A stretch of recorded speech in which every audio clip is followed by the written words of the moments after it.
Social media, it's not a safe space. That was a quote by Tarana Burke, which is clearly stated the fact that besides being profitable, social media also has a dark side that we must raise our awareness. Plus now we live in a technology era 5.0, which makes our life so dependent on technology and social media. It is important to know how it affects the behavior of Indonesian youth as well as a society, and we must make a change immediately before it's too late. My name is Gapu Desima Poenamo, and today I'm going to talk about social media and its dark side. A research conducted by Microsoft throughout 2020 has proven that Indonesian netizens are the most impolite netizens in Southeast Asia. This research is written in Digital Civility Index or DCI report. It was stated that Indonesian netizens were in the 29th place out of 32 in social media politeness level survey. This leads to an increase in the prevalence of cyberbullying and online harassment.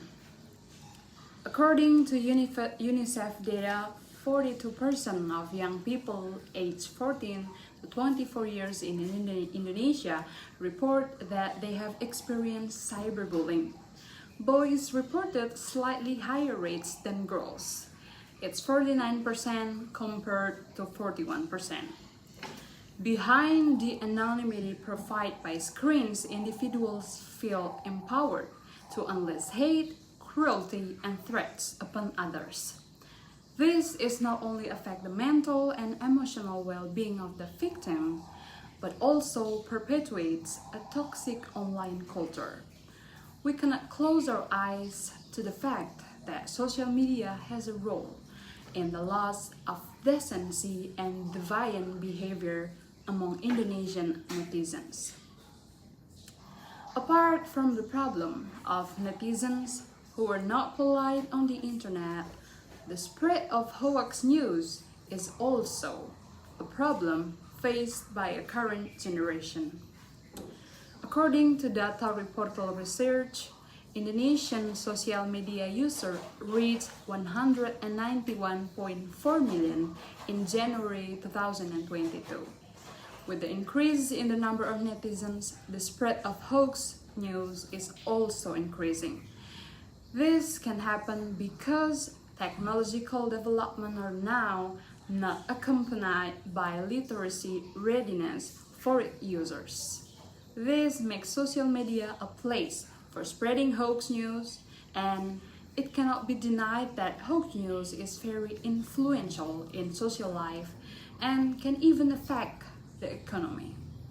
In Indonesia, at a time when COVID cases are still rife, there is a spread of hoax news about COVID, which makes the public live in fear. From this, we learned that from having advantages for its users, social media also has many dark sides that are detrimental. The last thing I want to talk about social media is the use of social media can be viewed as both a protective and a risk factor for mental health. A study conducted in the UK found significant positive correlation between higher anxiety levels and greater social media use and emotional investment in social media. Similarly, higher levels of depression were also associated with increased social media use and emotional investment in social media. And this can happen because the more time people spend on Facebook and Instagram, the more they compare themselves socially. And this social comparison is linked, among other things, to lower self-esteem and higher social anxiety. From the things that I described above, I urge us to be wiser in using internet. As Michelle Obama once said, that when it comes to social media, there are just times we turn off the world. So there are just sometimes you have to give yourself a space to be quiet, which just means you've got to set those phones down. On this occasion, I would like to urge you to occasionally cut yourself off from the internet. Use your time for your loved ones, explore the nature around you, and have a good time for yourself, because you need it. Now it's our time to fight the bad things that has brought by the internet. Let's be wiser in commenting on social media and filtering all the information we receive from the internet.